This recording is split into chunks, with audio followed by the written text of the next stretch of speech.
knew that as soon as I used a firearm to protect my life, that charges would be laid. That's the typical process that goes on in this country. The Crown seemed to have an agenda to make an example of me that would put the fear into every firearms owner in Canada that you are not allowed to defend your life. Ian Thompson spoke to him last week on the program. He is a man who has been punished just through having to go through the process of defending himself.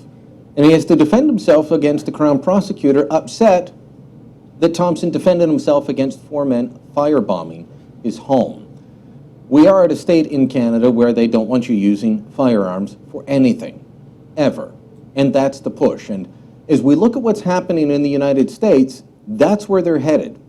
So I've got a warning to my American friends. Registration will lead to confiscation. And if you don't believe me, just look at what's happened here. Now, are they going towards registration in the United States? Well, according to the Washington Post, the Obama administration is considering a national database of all firearms in the U.S. to, quote, track the movements and sale of weapons, unquote. Now, if such a database comes to fruition, it will lead to confiscation. Last year, we ended our national long gun registry here in Canada. It was a national database of every rifle and shotgun in the country that was supposed to help police, well, track the movement and sale of weapons. Now, when it was introduced 20 years ago, critics said, hold on. If we register the firearms, they're going to be confiscated. And that criticism was just dismissed. It was ridiculed.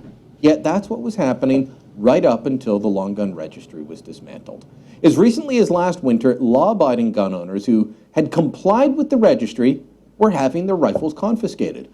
In late 2011, hundreds, if not thousands of people who had legally purchased the Army Jaeger AP-80, a .22 caliber variant of the AK-47, were informed that their rifles had been deemed illegal and must be surrendered. The letter read, "You are required by law to return your firearm registration certificates without delay, either by mail to the address shown in the top left corner of this page or in person to a peace officer or firearms officers. You have 30 days to deliver your firearm to a peace officer, firearms officer, or chief firearms officer, or to otherwise lawfully dispose of them."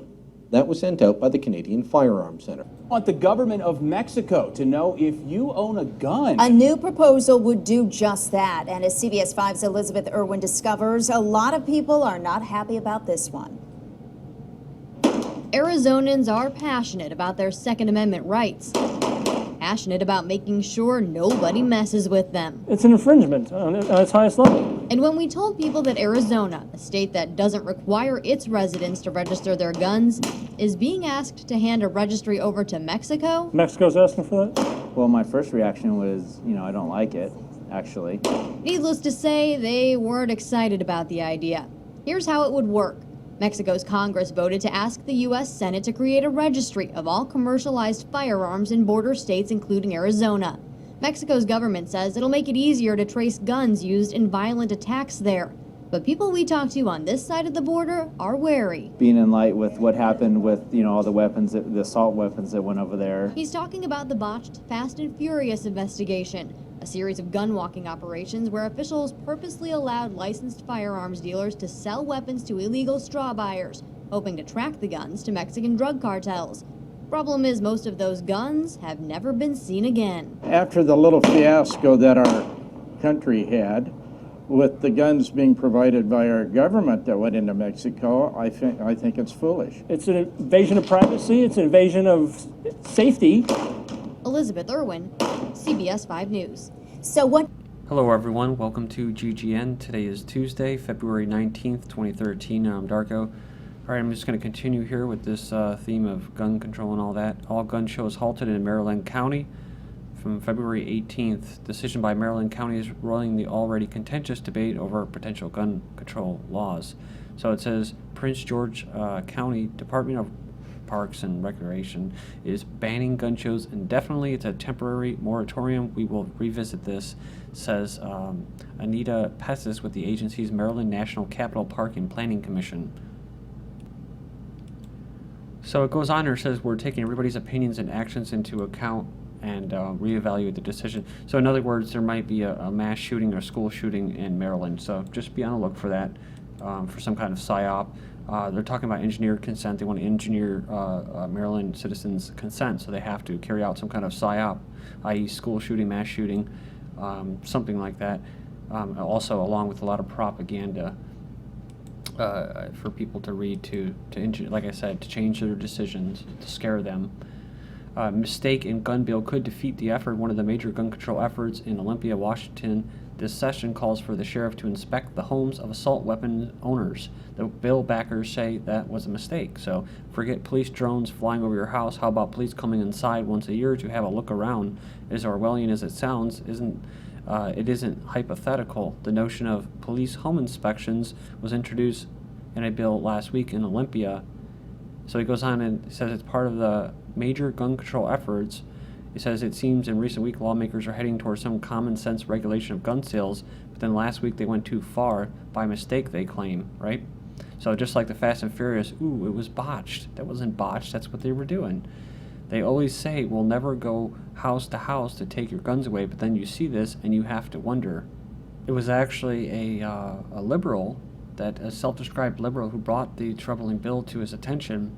But it goes on here and says, this is the actual bill. In order to continue to possess an assault weapon that was legally possessed on the effective date of this section, the person possessing shall safely and securely store the assault weapon. The sheriff of the county may, no more than once per year, conduct an inspection to ensure compliance with this subsection.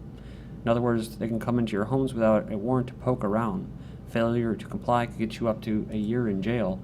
All 4 gun control measures passed Colorado House. They address high-capacity magazines, background checks, concealed weapons. They've taken the first step towards serious gun control reform with a package of 4 bills passed in the state. So they just couldn't, Colorado was, they had actually decent laws, I guess you call common sense laws, and now after all this, all the propaganda, all the engineered consent, they got what they wanted, so.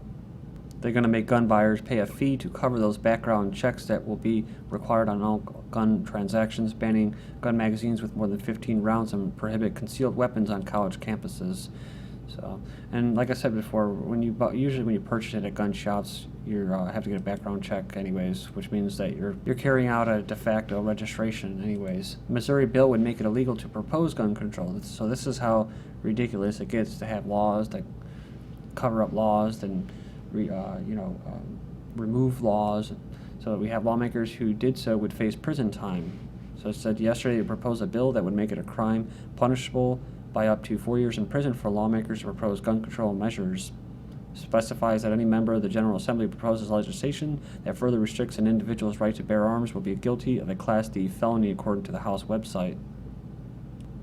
So it says here that the individual says he doesn't expect the bill to pass and introduce it only as a matter of principle, to get it out there, just get people thinking.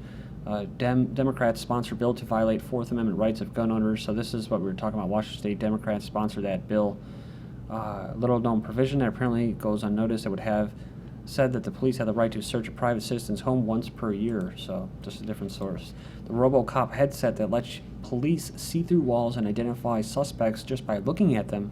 So headsets display uses infrared to help spot criminals in a building. High-definition camera can be used to identify suspects. It says version for fire and ambulance crews are also under development, and it says it will compete with Google's Glass headset, which also is expected to go on sale this year. It's operated by voice commands and head movements and allows the wearer to access vital information without using their hands. So a female police officer wearing the GoldenEye headset computer, which could give officers information and even let them see around walls using infrared sensors. I guess this is a little footage or pictures of it. It says it provides infrared and video feedback to the headset, allowing them to spot suspects or perps and see maps of buildings they are investigating.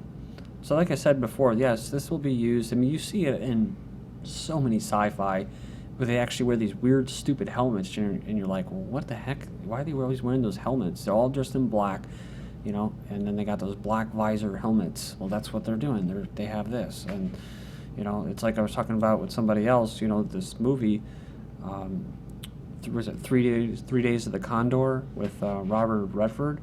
And it was about taking stuff that was real, that was facts, and turning it into science fiction, and taking things that quote science fiction and turning them into facts. Basically had to do with writing stories, i.e. media, and putting out disinformation by the intelligence community. Then we have DARPA's active authentication program. It's aimed at verifying your identity based on your online behavior instead of easily guessed or stolen password. So it has new types of behavioral biometrics focused on the user's cognitive processors, the DARPA program manager explained. He's basically saying that it will monitor your computer habits, like your typing patterns, the way you use the mouse, or even how you construct sentences to assemble online fingerprint, footprint, digital DNA. So it says examples could include behavioral biometrics that focus on a user's unique way of typing on the device, or cognitive biometrics that focus on how the user processes language and structures a sentence. So in theory, a user would log onto his computer using a government-issued secure ID card known as Common Access Control Card. This would tell AA sensors to begin monitoring the user, analyzing typing and sentence structure, and comparing the patterns to previous behavior. It says it's not just limited to desktop computers, they will also address mobile devices. Like I said, eventually PCs will just be obsolete. They'll just force everybody on these smartphones, unless maybe they, for government maybe use, military. DHS use police departments to gather intelligence on citizens and label them extremists. So according to the House blog website, the Obama administration is working to counter online radicalization, that's me, by violent extremist groups such as Al-Qaeda and its affiliates and adherents, violent supremacist groups, and violent sovereign citizens. So again, like I said, sovereign citizens don't call themselves sovereign citizens, because the whole point of being sovereign is that you're not a citizen. But this is what we're talking about with Obama and them leaving those loopholes and stuff with drone strikes, to be able, if they deem you to be tied to Al-Qaeda or its affiliates, which we know Al-Qaeda is a government front for their own hired mercenaries of terrorists, whoever they may be, usually pro-Zionist though, and they could drone strike you. So it says here the White House claims these groups use the internet to disseminate propaganda, identify and groom potential recruits, and supplement their real-world recruitment with resources to propagate messages of violence and division, so which is exactly being done to us, right? And so that's what we're trying to do. We're trying to, like Alan Watts doing, cutting through the matrix, trying to get people to see what's going on here and how they do divide us and how they do have a monopoly on violence. It says through the exploitation of popular media, music videos, kind of like their own private terrorist network, Al-Qaeda, who has they're tech savvy. Yeah, they have Twitter accounts and Facebook and everything. They're on Live Leak as they're blowing up churches and mosques and mosques in Syria. Music videos, online video games. Yeah, they show showing that they have access to gas, killing rats. Talking about the Free Syrian Army. Also dragging bodies through the street of pro-Assad officials. Allegedly, there are countless opportunities to draw targets into private messages and provide their violent extremists with access to new audiences and instruments for radicalization. Scoop the nuts up, mentally ill roundup plan after train pushes. The city is making a major push to sweep the streets of dangerous mentally ill New Yorkers, and even compiled a most wanted list. It says here it follows a pair of high-profile subway shove fatalities, which I think has to do with mind control, like I said. Driving onto oncoming traffic is another form of programming, triggering of mind control. It says here they decided to take a proactive approach to track down the most dangerous mental health patients that currently have mental hygiene warrants out for them. Mental hygiene warrants. That sounds very futuristic, doesn't it? So it says here that they have this most wanted list, not because they're being sought for a crime, but because they're getting court-ordered treatment. They're not getting it. Oh, look at this. They're using high-tech methods to track down these individuals. Court-mandated meds. They have to take their court-mandated meds so they can be taken to clinics. So, Jesus, man.